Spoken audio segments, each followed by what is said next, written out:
welcome to the Bookyard. I'm Sam. And I'm Kai. How was your week? Oh my goodness. I really didn't do anything too exciting, but I am preparing to go to Disneyland with my sister. Oh my gosh, with your cutie little sister. My sister. She's so fun. She is. I'm so excited, but we both are a little bit nervous because we've never been alone together for that long. Is this like because she's just getting old enough to go places alone with you? Is this your first like just sister trip? Yes. That's so fun. And like she's come down for like a 2-day weekend before with me. Yeah. But we're going to be together for 6 days. That's crazy. So you get back on Tuesday? So we're leaving on a Thursday. Well, she's coming down on a Thursday. We're leaving on a Friday, and then we're coming home on a Wednesday. Oh, fun. Okay, great. That is a long time though. Especially the drive. Yeah, I get so cranky on a road trip too. Do you? I do. Oh. So. But it'll still be so fun. It'll be really fun. We've even come up with a code word for if we're literally going to punch each other in the face, like leave me alone for at least 10 minutes. That's really nice. That's probably some good planning on your part. Good communication, but I'll definitely update. It probably won't be for another 4 or 5 episodes for that update, but I will let you guys know how that went. Yeah, please do. I will be so excited. Actually, you know what? I'm going to hear about it throughout the trip. So, tell everybody who's listening. I was like, wow, okay. Wow, I'm just going to stop talking to you for several weeks. It's going to be fun. I'm just not going to talk to you until we record in 4 weeks. It'll be great. It'll be amazing.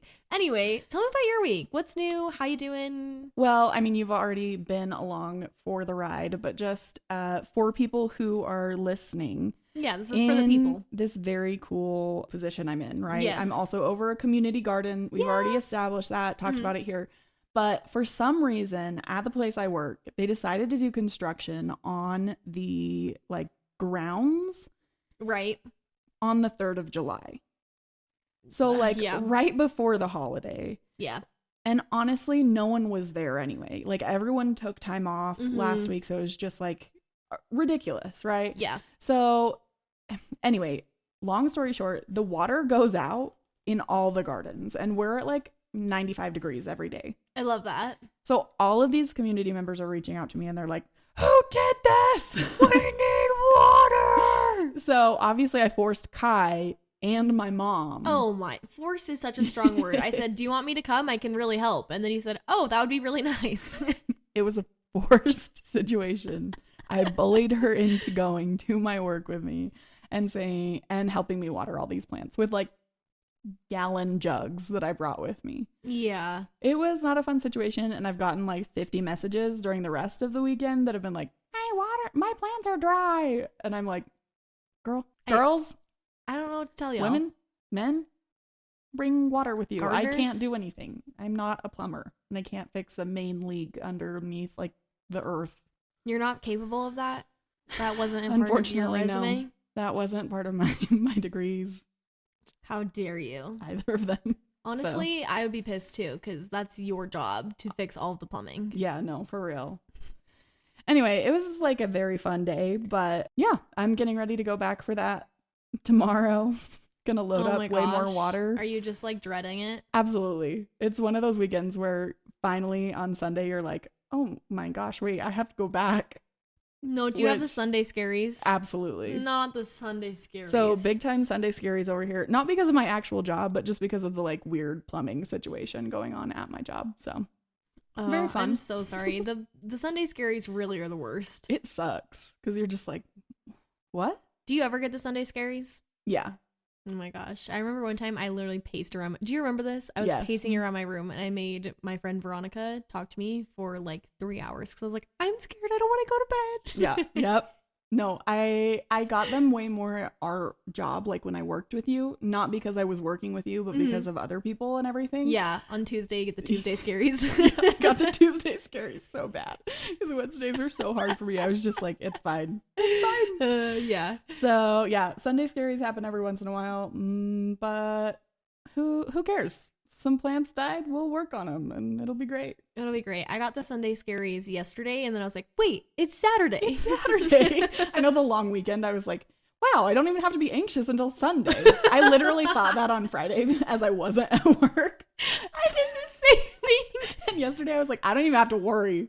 It's not even ready to, like, I'm not ready to go back yet. Oh my And gosh. this morning I was just sitting here. I was actually reading and I looked up from my book and I was like, oh my gosh, I have to go to work tomorrow.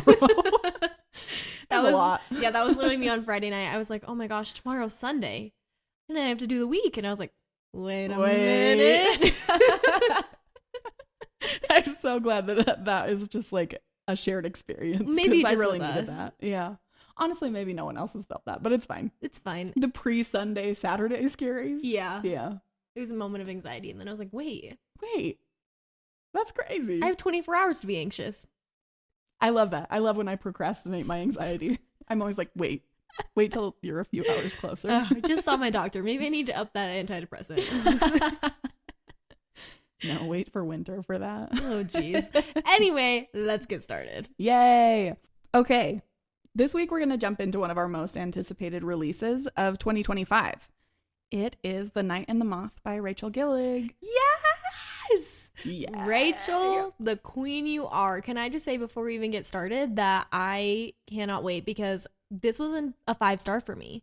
Oh, absolutely. The new releases. It was one of the highest ones that I've read this year so far. Yes. And we're pretty far into the year. We're at July now. Yeah. And I am loving it. Like, I loved this book. Yeah, we had 2 really good releases recently, and we'll do an episode on the other one coming up soon. Mm-hmm. And it just has been an awesome batch of reading that I'm like, what do I read now? Yeah. It's like one of those slump-causing reads. Yeah, absolutely. Absolutely. We loved this book. Yeah. Before we jump in, I just wanted to refresh everyone on Rachel Gillig's works because she genuinely is amazing. Amazing. She debuted with the Shepherd King series. So One Dark Window Which and was Two incredible. Twisted Crowns, which, oh my gosh, can you imagine debuting in a better position than that? No, I don't know any other Insane. author who has done that. Can you? No, not really. They were incredible. Like, they were so good and they did really well. Yeah, I actually just looked this morning and the lowest rating one of her 3 books has is a 4.28. Can you imagine? The lowest rating out of 3. 4.28. That's insane. Genuinely insane. I think I rated every single one of them 5s. I love her books. She is just so talented. So it was really important because we loved this series so much that we talked about it in our 4th episode. Mm-hmm. Like, I went back, made sure I had it right, but we were so excited to talk about One Dark Window. Yeah. The Shepherd King series was so good. It was such an impressive duology. And if you remember, it kind of sums up what Kai and I look for in a duology now. Yeah, we talked about it a little bit last season, which is so crazy to say, but duologies and trilogies we have a really hard relationship with because a lot of times when I'm reading a trilogy, I'm like, this just could have been 2 books. And then with a duology, a lot of times I feel like the first book was amazing and then the second book I'm like, was this really necessary? Right. I just really struggle with that balance, but that was one of my favorite duologies. It did so well. Right. For me, it was definitely like, this is what it should be like. This is a textbook, what I want a duology to be. Yes, I love when it like continues the momentum rather than like the first one being good and then it just kind of dropping off at the second. Yeah. And so, like, all of that said and done, we were so excited about The Night and the Moth because there have been times when I have really loved one series of an author and then I read like the next series or the next book and it really falls flat for me. For sure. And I was really worried about it because she debuted this genius duology and then everyone was so excited about this one and we were super excited and I was just like, please don't let it fall flat. Like, please don't let it fall flat. Well, and it's also like, how long did she get to work on the Shepherd King? You know, like that was just barely thinking that like it was her debut. So how long did she have to develop those ideas and work on it? And then to bring out The Night and the Moth so much like faster. Yeah. It was kind of like, what, you know? And I don't know if you read it, but in the back of The Night and the Moth, she talks a lot about how she was really, really worried because she did so well with that first duology and she got COVID right as she was like writing Night and the Moth. And she was like, I had the worst brain fog of my life. Yeah, that does it. Yeah. No, I was struggling after I like got COVID. I had these like awful migraines for like 6 months. Mine were like a year and a half. Yeah. It was awful. Crazy. But she was talking about, she was like, I just never thought I was going to go back to normal. And so obviously she wasn't the only one worried because I was worried. I was like, Rachel, you can do this. Rachel herself is like, I'm also worried. But not to worry, Rachel, you slayed as always. She did. Honestly, worries were unfounded. Yeah. She is genuinely like one of my auto-buy authors now. So like if she releases something, I will read it. I don't care what it is. She could write anything. Well, and especially where she felt like she was struggling with this brain fog, I would never think that. No, I would never have guessed. It was such a well-developed book. The characters were amazing. And, we'll get into all of that, but I just, it was so good. It really was. Okay, let me jump into the blurb here really fast just so we can get into the story. Yes, Sam is blurb girl today because the words are a little too intense for me. This is our Goodreads and also like back of book blurb. It says, Sybil Delling has spent 9 years dreaming of having no dreams at all. Like the other foundling girls who traded a decade of service for a home in the great cathedral, Sybil is a diviner. In her dreams, she receives visions from 6 unearthly figures known as omens. From them, she can predict terrible things before they occur, and lords and common folk alike travel across the kingdom of Trom's windswept moors to learn their futures by her dreams. Just as she and her sister diviners near the end of their service, a mysterious knight arrives at the cathedral. Rude, heretical, and devilishly handsome, the knight Roderick has no respect for Sybil's visions. But when Sybil's fellow diviners begin to vanish one by one, she has no choice but to seek his help in finding them. For the world outside the cathedral's cloister is wrought with peril. Only the gods have the answers she's seeking. And as much as she'd rather avoid Roderick's dark eyes and sharp tongue, only a heretic can defeat a god. Ooh, first of all, could you imagine me trying to read that? I read the word cloister and I was like, there's no way. And not even because you couldn't, just because you get so far in your head. No, I literally saw that word and I was like, I don't even know what that is. Nah. So I just had to get that out of the way. But the blurb? So are you good. kidding? Oh no, my gosh. It just sounds like something that anyone would want to read, right? No, absolutely. Like it has everything. You've got this mysterious cathedral. You've got Yeah. women who see visions of omens and like signs from gods. You've got knights. You've got mystery. Kings. You've got a kingdom. Oh my gosh. Religion. We love it when religion. Oh my gosh. Yes. We go absolutely feral for a like religious background that fuels people's actions. And the craziest thing is, I think we both go feral for when religion is used to manipulate people. Like we absolutely eat that up in books, which I think is hilarious because we both like actually like believe in some religious like we ideology. are religious people. We're pretty religious. We're spiritual, but, like, absolutely, I think it's one of the craziest and coolest things that authors can put into their worlds is the absolute reality, because it does happen, that in religions, we sometimes use stuff to manipulate people, and that's crazy. 100%. Okay, wait. Brief pause, because my husband just walked into our recording studio, which is our bedroom. And I'm going to have everybody listen to him because he's going to say hi. Come say hi. Hi, everybody. Okay, well, that was my husband. He was like running out the door to go to work. He did not want to say hi. He did not want to say hi. He was so busy.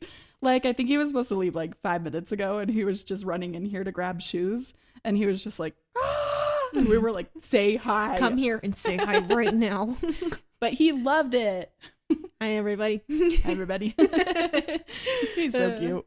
Going back to it. Yes. There were so many different things and plot points and the whole thing in this book. Religion was just one of them that, like I said, me and Sam go crazy for. We love it. We love. And before we really get into that, though, let's talk about a couple of things about the book more specifically. One, we did a buddy read for this one. Yes, and it actually came about naturally. It wasn't because of the podcast or anything crazy. It was just because I had so many thoughts. Yes. That I was like, I have to have this open and we need to talk about it. Because Sam read this one first, actually. Yeah.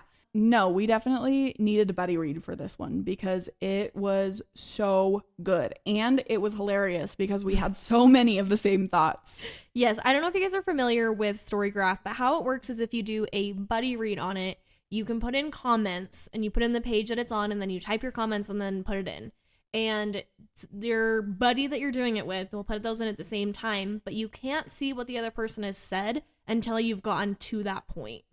So if I'm only on page 20 and Sam has a comment on page 40, I have to get to page 40 and update my story graph before I can see her comment. So it's always really fun because we can't actually see what the other person says or what page they said anything on until we submit our comments, and then we get to that point, and then it's always the same things. And it's also super fun because you can leave like secret messages at that point, and you can kind of like foreshadow things, which is super fun. Yes. Because you can be like, oh my gosh, I'm sensing this. And you don't know yet because you haven't got that far.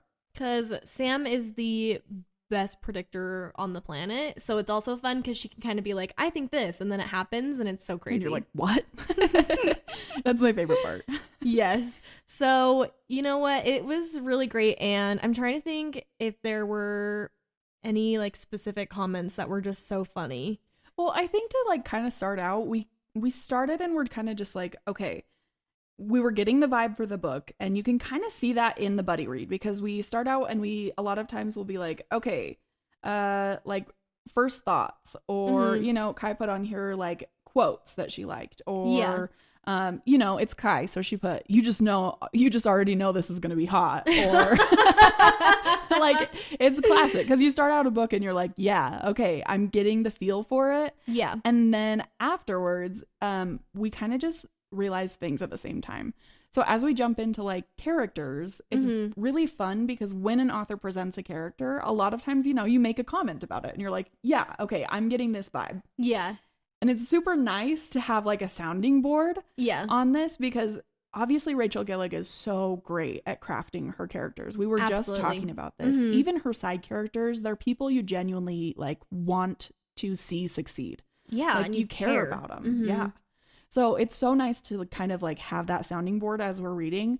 So I don't know. There's a lot of character focused stuff in this that I think we can talk about. Yeah, really quick, just to give an example of how me and Sam were the exact same person. Love it. On page 56, I say, I know I've only just started, but Rachel is just so incredible and I'm so excited to keep reading. On page 57, so one page later, Sam says, okay, so I'd say I'm a fair way into this book. Interesting verbiage. I'm a fair way into this book. I don't think I've ever said that. Anyway, Sam says that. But to make this comment, I'm really invested in this book. Gillig's writing is so smooth and witty and so compelling. So literally one page later, Sam's like, I'm so in. And the page before, I was like, I'm in. Yeah. No, it was like that the whole book. It was just like immaculate vibes the entire way through. Yep. So that was just kind of an example. And then on page 87, she talks about a character. Nope, I'm not liking this character. On page 88, I said, I do not like this character. She's giving me terrible vibes. Yeah. So it's just so crazy because we're just like the exact same. Yes. Honestly, I would definitely recommend everyone, if you are not using Storygraph already, we talk about it all the time, but the buddy read feature alone is just so worth it. And it's so nice because it doesn't even just have to be one other person. You can have a whole book club on a buddy read, and it would be so fun. Maybe like, I should suggest that to my book club. That could be really fun, actually. Could be way I bet fun. they would love it. You think? I bet. I mean, getting like 7 people's thoughts at once, that would be really fun. You're so right. And I bet it would be really good to see which ones of them like have similar like ideas as you. And you can kind of gauge your like book friendship. Oh, I already know using it. Yeah. who people I'm like, we are not the same. No, I've heard stories and I know. Anyway, let's jump into the characters. Okay, yes. Okay, so obviously our first, like our main character, our FMC is Sybil. However, we go through most of the book calling her Six because there are 6 diviners. That's what they're called. They're these like orphan girls who have grown up in the cathedral. Aisling is the cathedral's name. And they basically grow up being trained and then being like diviners. So they wear shrouds over their eyes. They live in a creepy fun cathedral, actually like in one of the outbuildings or whatever, but they're there all the time. Yeah. They have to divine for people who need to like understand their future, who have questions, who want to like understand the omens and what the gods want for them and all these things. And in order to do that, they have to drown in this like well, in this pool of like water that's inside the cathedral. The cathedral is like built around it. Right. So Six is, as her name implies, the 6th diviner to be brought into like Aisling. And they're always in a group. There's always 6 of them. Yeah. And she's the favored. And she's the favored. Like she's definitely the abbess's favorite. Abbess is just in charge of the cathedral and everything. So she has to drown a lot more frequently than everyone else, because once they have drowned, they dream of the omens and they kind of get like their interpretation of it, and they wake up and they're like, okay, this is what's going on, right? Yes, I do have a fun little side story. Love it. When I first started reading, obviously it describes what they look like and what they're wearing, and a big part of the book is that you don't see their eyes. And like when they go out and meet people, people are always like wanting to use them to see their eyes or learn their names, because it's like just so secret and so like divine. Like they're revered. It's reverent almost. Like it's super holy. That like, oh, like you can't see. But it was talking about the shroud, and I was like, I don't know what that is. So I was like, I obviously came up in my head. I'm like, I'm sure it's some like cloth or something you put over your eyes. I looked it up, and it was just like a million like people that were like death shrouds, and I was like, oh my gosh, what is this? And it was like all these like cloths like covering bodies. It was so crazy. No, there are like a bunch of very fun definitions of shroud in And Gillig's book, and specifically like her eyes, because she talks about how like he could see her face, or other people could like see her expression but not her eyes. So at first I was like, how much of her face are we talking about? Because I definitely thought it was like a full veil. Yeah, that's what I thought in the beginning as well. And I was just like, what is going on? So I tried to look it up, and it made it more confusing. And I was like, I'm just gonna have to use my imagination here. Can you imagine just a full death shroud and the guy's like, she's so cute? Well, that's why I was so confused in the beginning. I was like, what? And are they like how they like recognize one another? I'm like, how do you know? How can you see? Right. Like your heights? aura? Like you give off a bitchy vibe. You must be one. So that was my quick side story. I actually love that. I probably would have been like really confused if I was just like, wait a second. I kind of was just like, I don't know how much of her face this is covering, but I guess we'll see, because this is crazy. Yeah. Yep. So anyway, I love that. But no, Sybil is a great FMC. Totally. Genuinely really loved her. She definitely grows up in this cathedral, so you would expect her to have just a little bit more of like this trauma-based stuff, but she stands up for herself really well. Yeah. She doesn't like let a ton of people push her around, and she kind of self-imposes some stuff on herself. Like the abbess, and we're gonna get into this a little bit more, the abbess does not end up being a good character. She's basically the enemy this whole time, really. For sure. But the abbess really like guilt trips her a lot. It's a very manipulative relationship. Yeah. Like a very toxic, almost mother-daughter relationship is happening here. Yeah, I have a quote about that that perfect. I had. Yes. Is that cool if I just jump in there and tell it? So it is on page 149, and Sybil is talking to, I think, the gargoyle, which we'll talk about him in a minute. But she says, but really, I tried to be good, to be a perfect diviner, and to do everything the abbess told me to do. I never complained, never said no. My worth was written by the rules I followed. But then the abyss called me resentful martyr. And maybe I am, but didn't I become that way because her love cost me as much? Yeah. No, and that's totally it. That's the vibe that we're getting between these two. And it's a very important part of this first setup that we're getting to, because Sybil is really the first character you get into and you understand her. And she really at first is just trying her best to please the abbess, trying to make sure that she is the best diviner that she can be. She doesn't remember her life prior to being at the cathedral at all. So she really is just trying to be the best that she can be. And part of that is that she takes it upon herself to drown more than the others. Like she purposely will draw like the short end of the stick so that she can go and drown and then dream, because she knows that none of them want to do it. Yeah. And I think it's genuinely because she loves them. It's her family. Yes. She wants to impress them. She wants to impress the abbess. But the abbess, from a very early point in the book, is throwing that back in her face. Yeah. And telling her that she's resentful because she's been a martyr. Which that was never Sybil's like energy or desire or want. But it makes her a very compelling FMC, I think. Absolutely. And she is just so strong. You actually mentioned this to me before I started reading it when we were talking about it. They have this whole section where they're fitting her for armor, and they just are like, you are so strong. Like, she's not this like weak FMC who's like growing into herself. Like, there is some growth, but she already is so strong and like emotionally strong, and she doesn't let people run over her, and like is really finding herself, but she already is pretty grounded. Well, and we also know that she is like she's a little bit older than our standard fantasy FMC. We talk a little bit about how Rory or Roderick, the MMC, he talks about how he's 26. Yeah. And they assume she's pretty close to his age. So we're assuming she's, early to mid 20s, but she's very like well developed into herself. And she's also like very competent at things. Yes. She's not one of those FMCs who's like, you know what, I'm just super weak and frail and that's going to be my like downfall. Her downfall really is the emotional like manipulation and the religious manipulation that she's been through, which I think is so cool. And it's just so out of her hands. Like, it isn't like she's putting herself in those positions. It's just the way that she grew up. That's her downfall. And this whole story, if you want to think about it, is really like a deconstruction of her beliefs that have been pushed on her. 100%, which we go insane for. It's so good. Yeah. Genuinely. I wanted to mention, obviously, our gargoyle friend, Bartholomew. This is a major spoiler and everything. So, like, if you haven't read this book, again, you should know that by now. Just go read it. Yeah. But the gargoyle is by far one of our favorite characters in this book. She was so cute. You know how sometimes we talked about this in our troops episode, in our tropes episode, because we had to review that recently.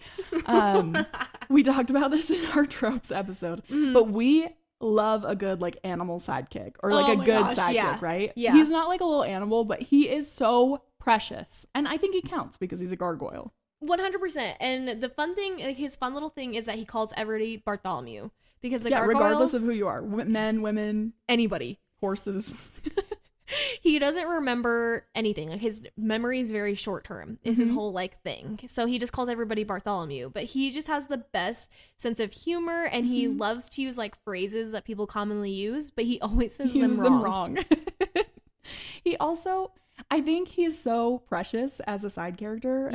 Because of the wisdom that comes through, because he really is supposed to be like this ditzy, like, gargoyle, and he's just kind of fun and like he doesn't have a memory and he's not super like intelligent or smart, but some of the remarks that he makes are so like beautiful that they make you reflect on the story as if he were like next to you, right? I have one actually that's very early on in the book that I wrote down. Yes, I'm ready. This is the first part where I was like, you know what? This gargoyle is genuinely so cute. Like, I would die for him.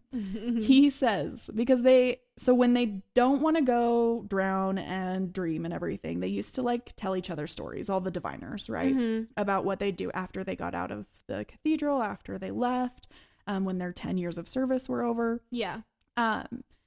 Bartholomew says to Sybil, he says, would that we were living in one of your tales instead.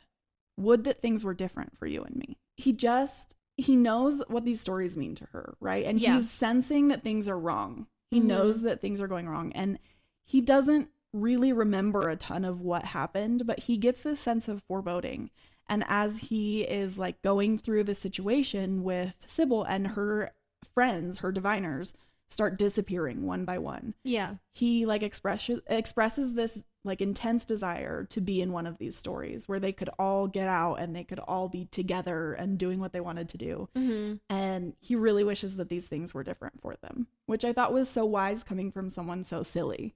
Yeah, well, and the fun thing is about him too is I remember there's this one part where one of the characters is being really mean to another character, and he jumps in and is like, that is not very nice, and he gives a whole like lecture about how treating one another and your close circle good is important. Yeah. And one of the characters is like, oh, how did you become so wise? And he's like, I'm years beyond my wise. Yeah. So it's just like he's still fun, but like he's so insightful. Yeah, and his insights really do make the story because I think it's a very interesting like writing technique that Rachel uses because she gets all of these characters together, and obviously in any human situation there's going to be some misunderstanding, especially where one of the characters is devoutly religious and she's unpacking all of that with people who she before would have considered like heretical, like absolutely betrayers of the faith.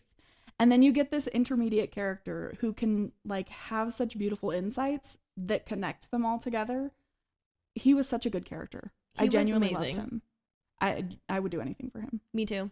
Okay, continue with the characters. Let's talk about the MMC. I'm going to back up when I say this. It did not help. He is so amazing. He's so good. Like, I'm like shaking. No, genuinely, he is probably one of my favorite FMCs. MMCs. Sorry, girl. Not girl. But I kind of figured this was going to be the case because I kept seeing, there's a big thing on TikTok going on right now where it's like my top 10 MMCs. And then you can like slide through it and see everybody. And everybody kept putting Rory. And I was like, I don't know this guy, but like I'm excited. So I had pretty high expectations. For sure. And my expectations were like exceeded. Way exceeded. Absolutely. Well, we start out with Rory because he shows up with the king and all of the other knights to the cathedral because the king he's newly crowned because his dad died, I believe. Yeah, and he's like I think young. he's 17. Yeah. So the king shows up and it's basically tradition. They're going to show up and he is going to get his like future read, right? So the diviners have to deal with that. And Sybil is the one who gets chosen to do that. So Rory is like from the beginning fairly like irreverent and everything. Yeah. Like he stares at her beforehand and is just like kind of rude to her and like really doesn't like deal with it very well. And then during the ceremony, like before she even like goes into the water, he like runs out of the room that they're in. Yeah. And it's just like, this is stupid. Like, and just leaves. Yeah. So we know that he doesn't have any respect for like the religion of the land and he doesn't like believe the same things that she does, which is crazy because she's basically a prophetess. Right. Like she's the religion, like she's the face of the religion. For sure. And he's just like, nah. He's like, hate it. Boring. Boring. So we kind of start out with this like it's pretty much aggression, right, between them. It's not like super friendly, but I wouldn't say it's a true enemies to lovers. No, it's definitely like some bad energy at the beginning and goes into like the rest of the relationship. It's just kind of like witty bickering. But he also does make her reflect, which I think is why their relationship develops at all, because he is so incredibly rude to her and he basically calls her out on her not knowing anything about the real world and is like, you are literally stuck up here in your cathedral and you don't really understand the kingdom as it is. So you like pretending that you're better than everybody else just because you like see omens and think you represent gods, like is not, you haven't experienced anything in life. This is crazy. Right. Like you're stupid. Which obviously a great start to a relationship. For sure. But she really does take that and starts reflecting on it. And she's like, I'm going to prove him wrong and I'm going to go out and I'm going to explore the world, which is kind of what is the catalyst to everything that happens. Absolutely. So she ends up like leaving the cathedral and all 6 of the diviners go. They go out to the nearest town and they have like a fun night. All the diviners dance together and it's just like a fun time. They're super excited because their stay at the cathedral is coming to an end. They're so like a month or 2 away from the end of their 10 years and they're so excited because they're just starting to figure out what they're going to do afterwards. And so it just seems like this is like a great like end of an era, really, because they're like, yes, we're gonna serve out these last like months and we're gonna be done. Right after they get back is when they start disappearing one by one. Rory becomes even more involved in this situation once she's the only one left. Right. Well, and I do want to mention about his character, and even the beginning when they're out in that town looking around, she's trying to figure out what she's going to do with her life. And she goes around to somebody who is like a metal worker. And she starts asking him like, oh, how did you get into this? What do you make? And the guy really treats her so bad. And Rory comes up and beats the shit out of him. Absolutely. And so I think that just already shows Rory's character is, although he's like, they bicker and all the things, he does genuinely care and like wants the best for people. Absolutely. So, and he didn't beat the shit out of him for fun. It definitely was after the man like steps over some huge bounds. Like he's very inappropriate with her. Exactly. Thank you for clarifying for me. No, I definitely thought that was an important part. I'm glad you mentioned it because it really does show his character. And throughout the book, he is one of the characters that is very focused on his own flaws. And he definitely hears from other people and also from, I think, his inner voice that he's not a good knight. Like he's not a good person and he's not like honorable. Yeah, because he wasn't noble born. Right. He has kind of a tricky background. Yeah.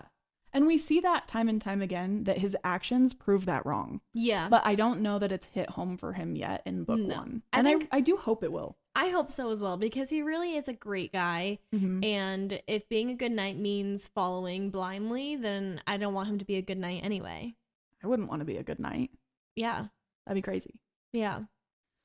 So yeah, Rory is an incredible character. And the journey they end up going on really spurs from the fact that all of these diviners start going missing, right? The abbess really doesn't like care. Do anything? She doesn't do anything. She says that she's stationing more gargoyles and blah, blah, blah, blah, but they keep disappearing. And Sybil knows something's wrong because obviously this isn't a one-off. Like, one person didn't just run away. There are 5 of them who left, and right? it's like night after night after night. Yeah, and the doors have been locked. It's just not a good situation. So she ends up basically going and tracking the king and his knights down and asks for their help. And then this newly crowned king, obviously, really needs the approval of the people in the kingdom. Right? His history is very complicated. His name is Benji. It's Benedict, but they call him Benji. But his grandfather was basically, he was the king and he was seen as a heretic. Yeah. He didn't respect the omens or the gods and he was stoned to death, right? Like he was like straight up murdered. And so Benji has this complicated past and he is following in the footsteps of his grandfather because, long story short, they don't believe that the omens and the gods are like real gods, right? And they want to take these powerful like objects and omens so that they can like steer the kingdom better and everything, because there are a lot of issues in the kingdom. Yeah. But this whole situation happens and they agree to help her because her presence with them basically calms that religious like fervor down, because people assume that, you know what, like this is religiously condoned. This man is obviously sacred and holy. Because there is someone who is sacred and holy with him.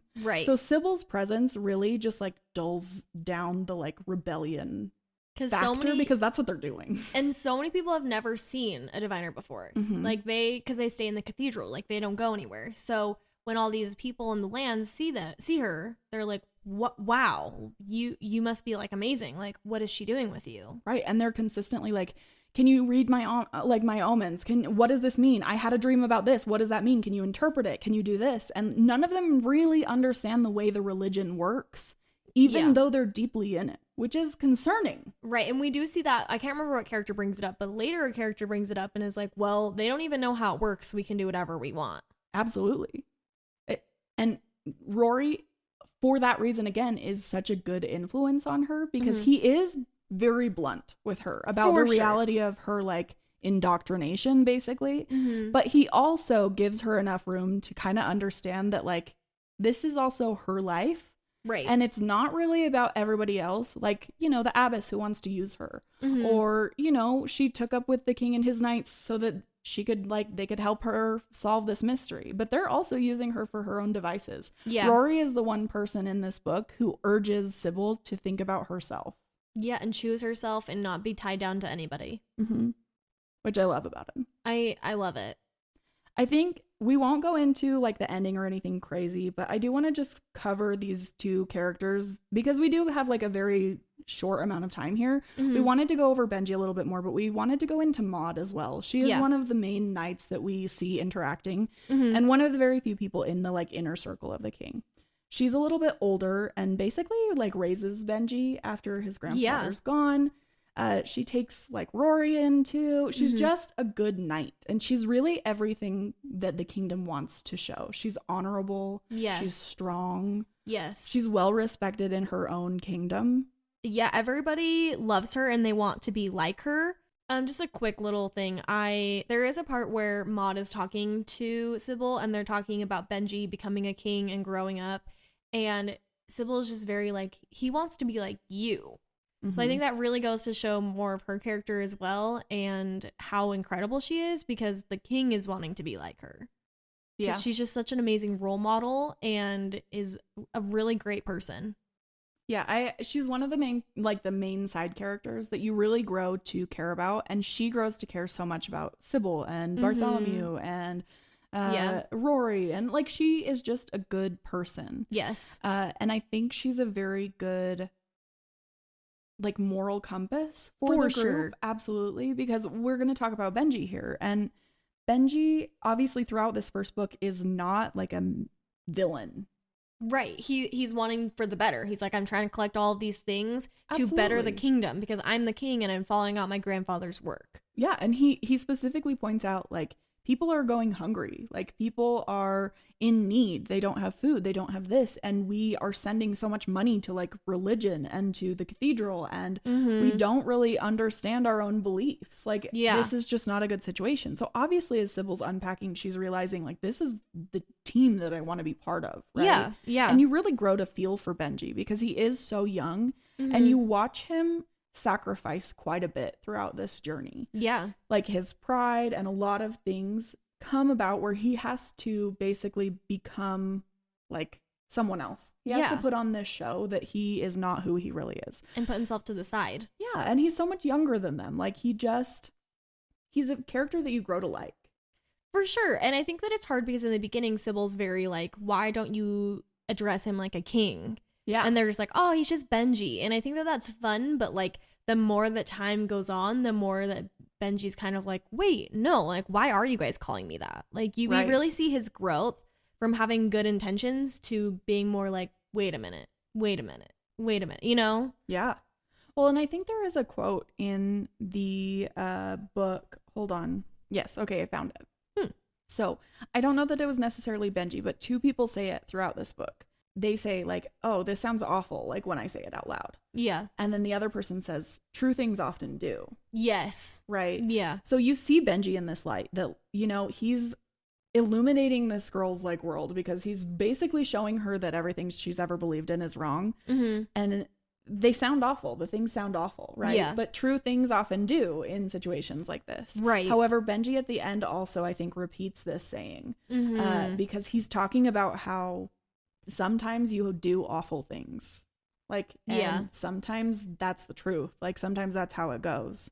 Yeah. But it is hard. Yeah. I love a phrase that's repeated and then by the end it has a totally different meaning. Absolutely. Like, ooh, Rachel, you just outdid yourself. She's killing it. Benji was very hard because he has this group and this beautiful found family. Genuinely, it's gorgeous. Like, the end scene where they are there, they've defeated what they came to defeat. They've figured it out as if like family. Yeah.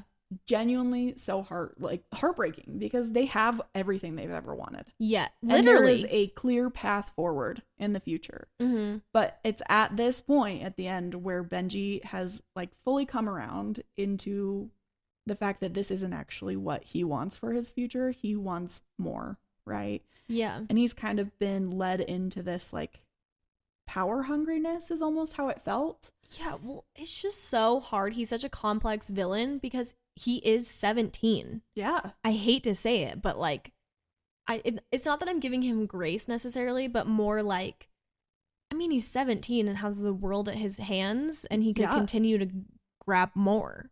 Right. And I remember probably about like 85% of the way through this book, I was just getting this feeling that Benji was going to be like the issue, right? Because he gets slightly possessive over Sybil. Yes. He gets very like, he's watching when her and Rory hold hands, or, you know, he has like a very strong opinion about whether or not she should wear her shroud, or, you know, just several things that you were like, that's interesting because that's not really like the Benji we like have come to know. Yeah. But it gets significantly worse at the end. Right. Yeah. And he gets this evolution into a villain, which we don't love Benji. We hate him. He's kind of a prick. Totally. Towards the end of this book. But he has such great potential to be such a good villain. Precisely, I think, because he was such a good person before. Yeah. We talk about this a lot. We have a lot of critiques with villains in stories. They just never make sense. The story doesn't make sense. They want power for what? But with Benji, he has such amazing potential to be one of the best villains. Yeah, I absolutely agree. Which I can respect so much. Do I like him? No. But like, I have major respect for him. But do I also kind of see where he's coming from? Because absolutely, if he just like lets Sybil and Rory go off into the like sunset or whatever, he's going to be killed by the people who like think this religion is the coolest thing ever. He just literally like destroyed their cathedral. Yeah. So, like, do I get where he's coming from? Absolutely. Is he a prick? Yeah. Yeah, but he's also 17. Right. We're so excited So Genuinely, excited. like, concluding thoughts wise, I am so excited for this sequel. Rachel is actually editing right now. I'm like keeping track on her Instagram, and she keeps like posting pictures of like, this is the vibe of book 2, or like editing and this is happening. And I'm so excited. I know it's probably not going to happen until 2026, but I am genuinely so excited because we have the potential for such a good villain, such a beautiful reunion, and just like so many more things. Really, like, Sybil can come so much more into her power. There's just so many things that can happen. Oh my gosh, yeah. I cannot wait. I'm also excited to dive more into Sybil's history. And I hope we get to see more about Maud. Yeah. There is just so much potential for the second book that I don't really know that Rachel could do it wrong. No, absolutely not. After everything I read of hers, genuinely, I don't think she can do wrong. No. Like I said, she is one of my auto-buy authors now. Anything she writes, I will buy it. She's perfection. I love her. Okay, next week we are getting into a fun new episode concept that we are calling Boy Books. Boy Books. We're going to talk a little bit more about this, but we live in a world where lots of mansplaining happens, you know. And we've so many times as women who read literature have men come up to us and mansplain books and talk about how intense they are and how confusing and the whole thing. And so we want to take some personal experiences that we've had with men doing that to us and actually give these books a try and see what it's all about. Absolutely. It's going to be a ride. It's going to be a wild ride. So come on back next week. If you liked today's episode, you are in luck. We post every Monday. And if you're looking to get your fix throughout the week, you can also follow us on Instagram, TikTok, and YouTube at The Bookyard Pod. See you guys. Bye.